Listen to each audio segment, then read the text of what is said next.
again. Call the Animal Shelter Advisory Committee to order at 12 p.m. sharp. At this time, we would like to welcome any public comment. There's no public here, so we'll continue on.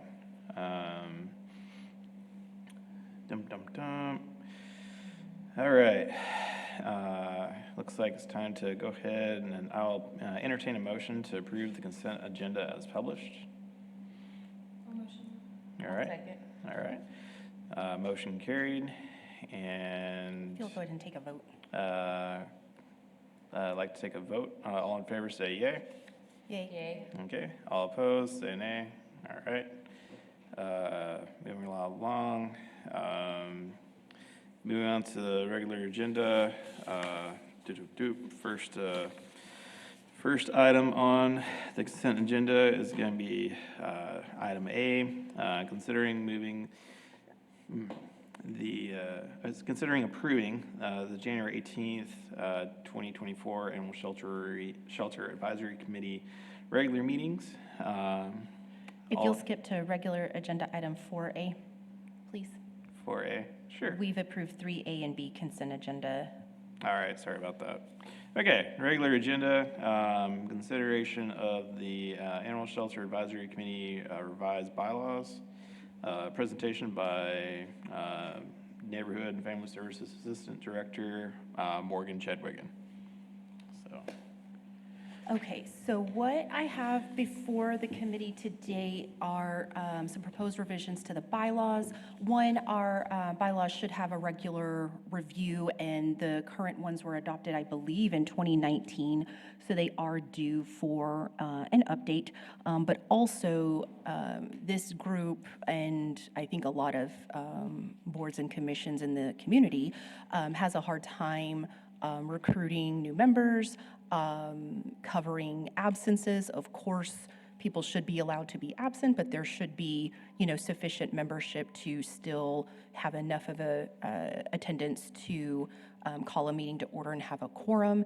And so we did propose a change in the membership, not at all a criticism of current membership, but simply in an attempt to have a greater chance at being able to call meetings to order, hear agenda items of the day, and meet, of course, the state health code's requirement that we meet 3 times annually in a year, which we failed to do so in 2023 because of the numerous challenges we were facing. So the bylaws are before y'all today to make a recommendation to council. Bylaws would, of course, come to any committee or board before going to council.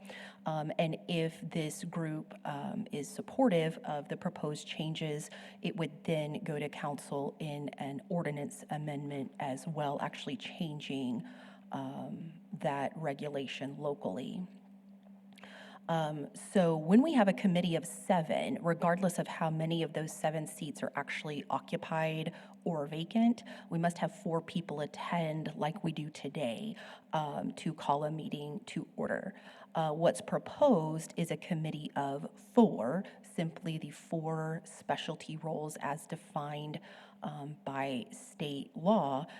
And in a committee of 4, we would have to have 3 members in attendance to call the meeting to order.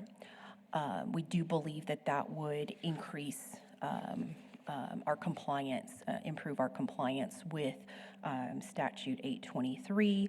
Of course, we had robust recruitment efforts in 2023. We reached out to a number of folks, discussed the opportunity to serve on ASAC, provided the application, and no applications for either the at-large or specialty roles were completed and submitted in calendar year 2023. One of the reasons why we have 7 committee members is to ensure that each council member, each of the 7, mayor and council members, has a representative on the committee to serve their interests.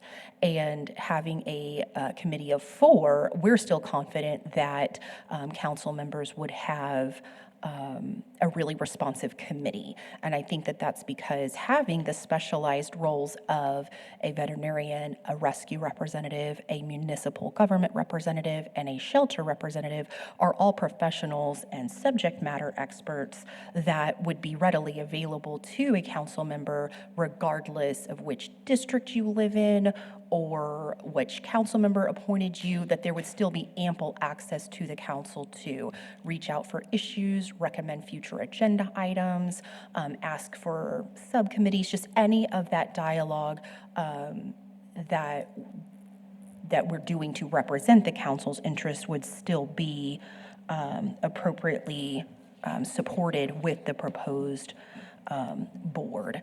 So the committee still has the vacancy for the municipal government position. We do have a plan to fill that.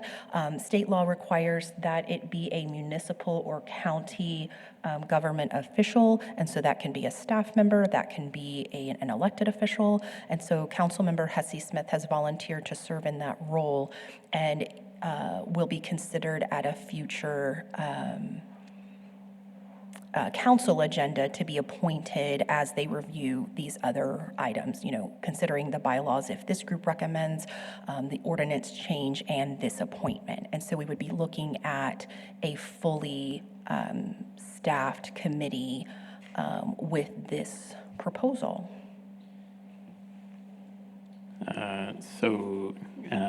With that committee on that part, looks like Bambi would not be any of her?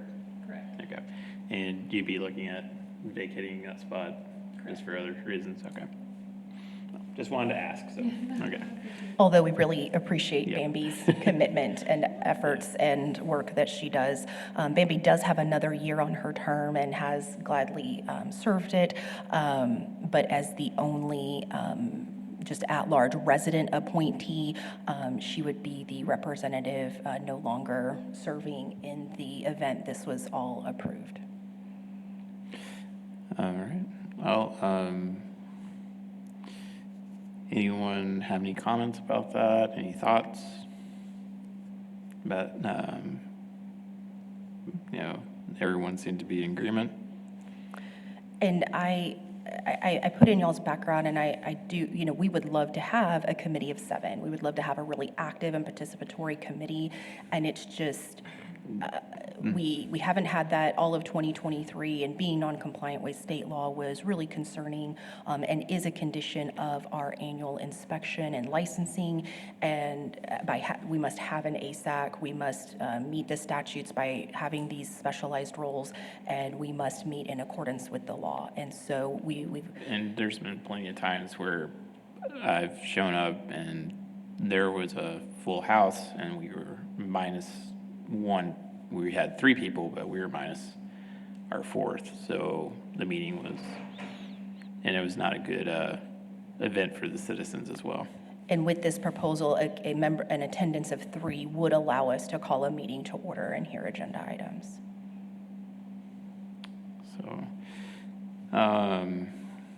So if no one has any other comment or thought or suggestions on the proposal of before us on the bylaws, I guess we'll go ahead and put it to vote. All in favor, say yay. Can I have a motion? Oh, sorry. Can I have a motion to put to a vote the acceptance of the proposed bylaws? I'll motion that. All right, do I have a I'll second? second All right, motion carried. So, vote, all 4, say yay. Yay. Yeah, all right, all opposed? All right, motion carried. Okay, so I guess that takes care of item A there. So now we're going to move on to discussion and possible related monthly shelter performance for January 2024, presented by Morgan. And do we have to pause at this point for public comment, or? You can take public comment after the presentation and after committee discussion. Okay, all righty. All right, so we'll go ahead and continue on. So this is our snapshot of January's performance. We had, and this is simply for cats and dogs, because I think that is the bulk of our activity. We do have in the background our activity on livestock and wildlife. But just to point out, we had 183 cats and dogs in for the month of January, 119 stray dogs and 41 stray cats. That is quite normal for the season. Cats aren't so robust yet for the season. Our return to owner, we were at 41 dogs and 13 cats. Our transfers out all of those were to Concho Valley Paws, 82 dogs, 31 cats. 12 of those were for medical support, and 101 of those were for potential adopters. We then had 14 dogs euthanized, 4 cats euthanized, and 4 cats that died in custody. The reason for euthanasia was 12 of the dogs had documented aggression. 6 of the animals had some kind of illness or injury, and the 4 that died in custody were due to sickness. So we ended the month, we did have an exigent circumstance late in the month, and so we ended with 190 dogs on the premises and 5 dogs in offsite quarantine for a bite event those were all approved for home quarantine. So that is the snapshot for January. When you add in our other species, our live release rate for January was 87.08%. And if we wanted to delve into the deceased even further, 27 either euthanized or died in custody. I mentioned the cats and dogs. We had 5 other, so these were injured skunks and raccoons. And then you saw this information already for the sick and injured versus aggressive. We did discuss in January adding a component to the monthly report around field services. And so this is our draft of what that looks like. We will work through what makes sense about the best way to report all of this. But for January, animal services officers worked 509 cases. 309 of those were straight intake, picking up animals that were loose. 69 of those were enforcement and rechecks, so either following up on spay-neuter compliance, following up on a complaint to check conditions, some sort of enforcement happening there in almost 70 such cases. We had 52 bite investigations and 50 wildlife relocation, which is both of those take a ton of time for each animal services officer. And then we had 1 owner release or seizure from the field. And so the bulk of those field services case are stray intake responding to stray animals. And so again, I mentioned our live release rate for the month was 87%, but fiscal year to date, so October 1st through January 31st, we are sitting at 80% year to date for the live release rate. All right. Do I have a motion to approve the discussion of the monthly animal shelter performance for January 2024? Motion. All right. second that. All right. Motion carried. All right. Item C, discussion and possible action related to monthly shelter performance for February 2024. Will be presented by Morgan again. Since you took a motion, do we want to close that with a vote? Oh, yeah. Did you have public comment? I'm sorry. No. Do we need to have a couple of comment between? Yeah. Okay. Is there any public comment related to the item with the January 2024 shelter performance and numbers? All right. All right. Do I have all in favor of passing the motion? Aye. Aye. Aye. All opposed? All right. Motion carried. All right. Moving on to Discussion and possible related monthly shelter performance for February 2024. Again, this will be presented by Morgan, the Director of Neighborhood and Family Services, Assistant Director, sorry, my bad. So for February, we of course have our dog and cat recap. So our stray intake was 101 dogs and 42 cats. So cats are unchanged in that category. Dogs were down a bit, about 20% down in stray intake, which is again, still within the normal range for the time of year. So our return to owner was a bit down, 34 dogs and 17 cats. Our transfers out totaled 91. 70 of those were dogs and 21 of those were cats. All of those went to Contra Valley Paws again. So 19 were in medical support, either emergency, after hours, or dogs contracting parvovirus and going for treatment, or anything in between. So the remaining 72 dogs or animals that were transferred out were for potential adopter.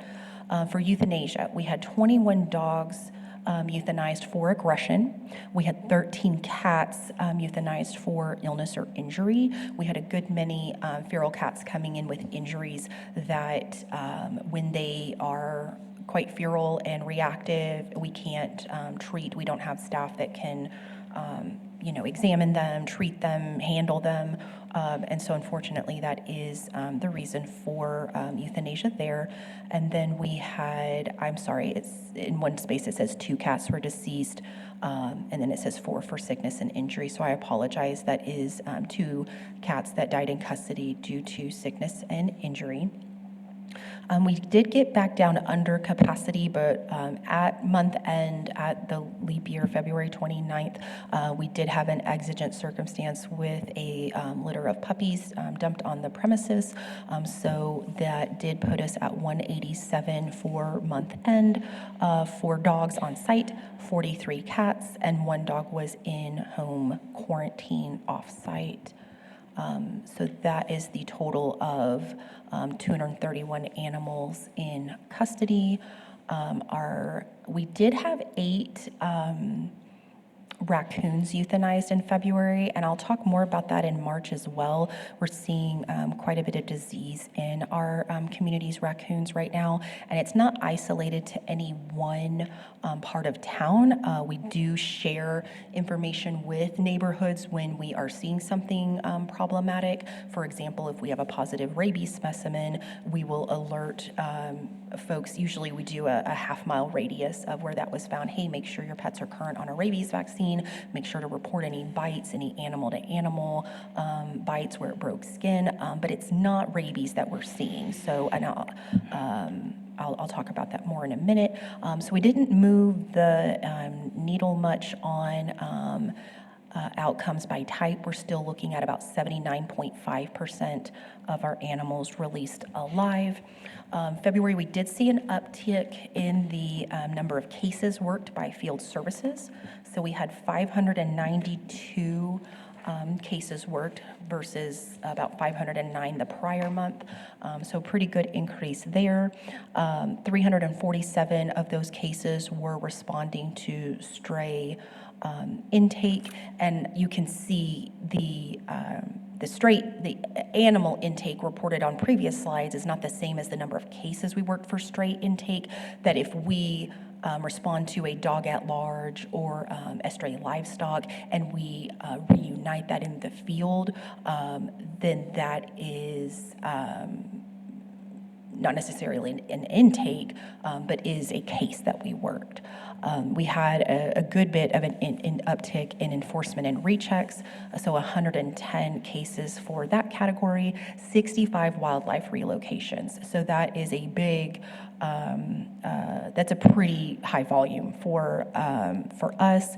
We also had 40 bite investigations, so down a bit there, and 3, we had 1 owner release that ASOs worked, and 2 seizures mandated by municipal court, and so that was the smallest category there for field services.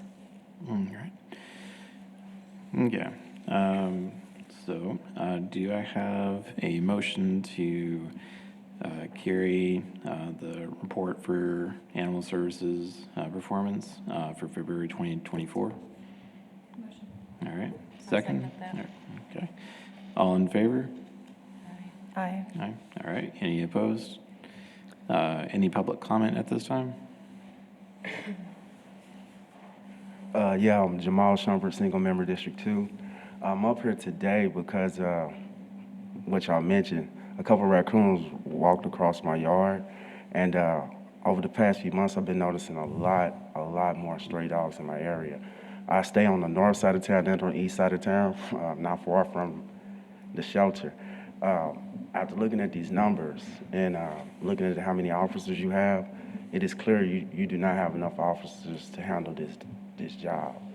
When it comes August, I'm expecting every one of you guys to be asking the city council for more money to have more officers. Beyond that, you have a steady, like 200 animals that's just staying there. That's because you don't have programs. If you have programs to train these animals for deaf people and blind people or disabled and elderly, you could get them out of there. You could. It'd be easier. Other counties would have them, would take them for their populations like that. But having those programs and identifying which breeds are best for that would help a lot. And I watch on TV, it's a lot of drugs being smuggled in through a lot of border towns and a lot of border places. There's so many dogs that have a shepherd breed and mixed to them that y'all have in y'all shelters that y'all could use to work with Border Patrol and all these other people to help with human trafficking and drugs. So let's not treat these dogs as if they're a burden to our society. Let's actually put them to work and help us out. That's all I had. Thank you. Thank you.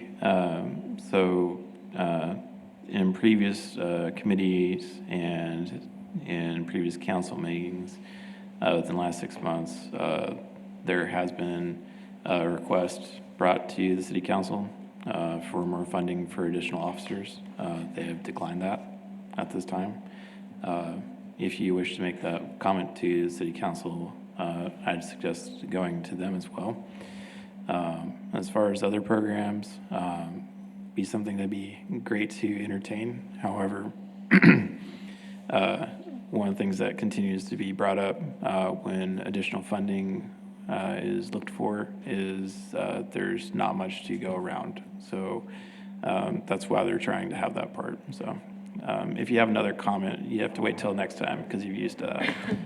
But anyway, there have been mentions of that, but I just wanted to let you know because some people don't always keep up on that part. Fair enough? But we'll definitely be making those again. So thank you for bringing it up. Okay, so let's go ahead and move on to item D, discussion and possible related monthly shelter performance for March 2024. Again, presented by Assistant Director of Neighborhood and Family Services, Morgan Chadwick. So for March, we had 283 new animals coming in, which is a big uptick. And you'll see that also reported down in 155 redeemed by owner. We had about 80 stray livestock on one case alone. And that was a big one was that? case that required a response from all animal services officers. We were able to connect with the owner and get them home quickly, but there were a number of goats loose in the right-of-way, and we had to get support to get them back in their enclosure and back to their people. At month end, we had 230 animals left in custody, and our live release rate for March was 83.16%. We did have 48 animals deceased, and I do want to spend time on the 18 other. That was almost all raccoons, that we are seeing a good bit of distemper running through our raccoons right now. Of course, suspected distemper because we're not testing them, but they are symptomatic of the distemper virus and then by citizens, then we, of course, respond and observe them to be symptomatic, and there's no treatment or rehab or anything for that wildlife once they've contracted that disease. And so we would just simply encourage citizens to keep their own domestic canines, their dogs in their residence, current on their parvo distemper combo vaccine, that if you have concerns, if you have a dog that's gotten a hold of a raccoon recently, connect with your veterinarian and share that information so that they can determine, if a booster is necessary, if a quarantine is necessary, reach out to us if there's been a, bite event in the last 10 days. We can quarantine for rabies virus, but we'll also, of course, note any other change in the animal's medical to the owner as well. And are these raccoons still tested for rabies when they're found acting off and strange, or is that just on an exposure basis? Only on an exposure basis. So if Okay. there's a confirmed human or animal exposure, we would of course test for rabies virus just to make sure that it is clear from that. But so if a citizen sees any wildlife acting strangely active in the times that they're not normally active, sick, injured, anything like that, don't handle them, don't touch them, call the officials. Injured animal, including wildlife, is something we do respond to any hour of the day. So even after hours, that is an emergency call out that we go to. So simply don't touch them with their bare hands. We had a citizen this week who thought he had a dead raccoon in his backyard, used a shovel to scoop it up in its trash can, and then observed it to react and actually be alive. And so we were able to confirm that he didn't touch the raccoon. His pets hadn't got a hold of the raccoon, and so we were able to take it into custody. And so for that, we didn't test because we don't want to incur that expense if there's no risk to human or other pet life. But that is a euthanasia that we're recording in this category.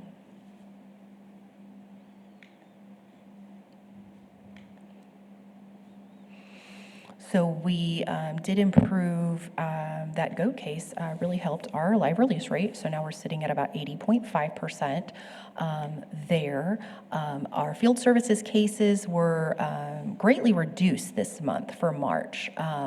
We were at 387 cases, but 41 of those were wildlife relocations, which any single one of those takes at least an hour to do. And then 31 of those were bite investigations, which take an hour on that first part of the investigation, and then subsequent follow-ups for the quarantine and observation. So those cases are very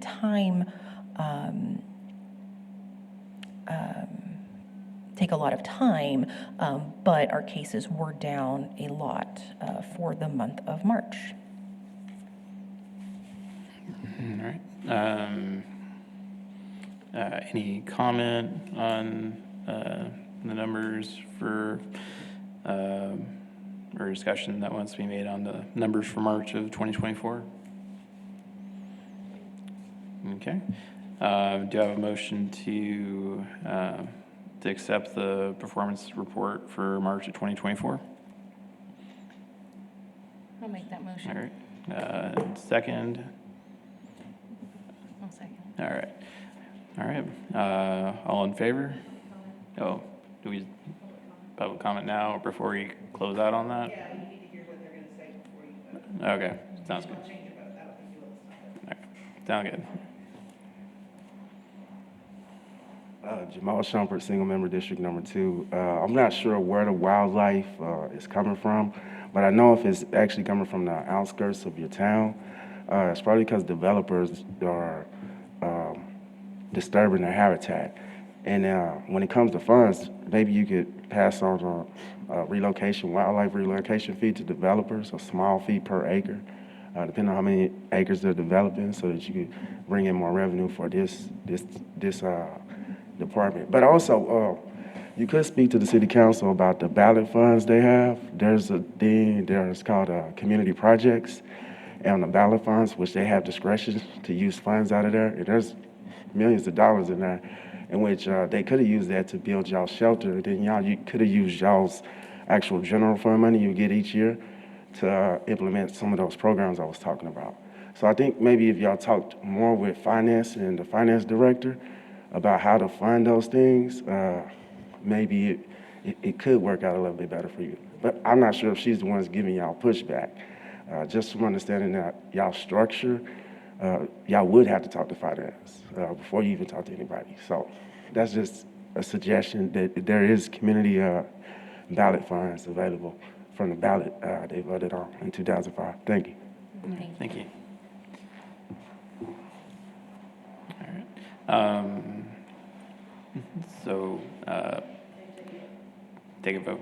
All right. So, that being said, all in favor? Aye. Aye. All right. All opposed? Okay. And then we have the follow-up administrative issues. Anything that needs to be discussed on that?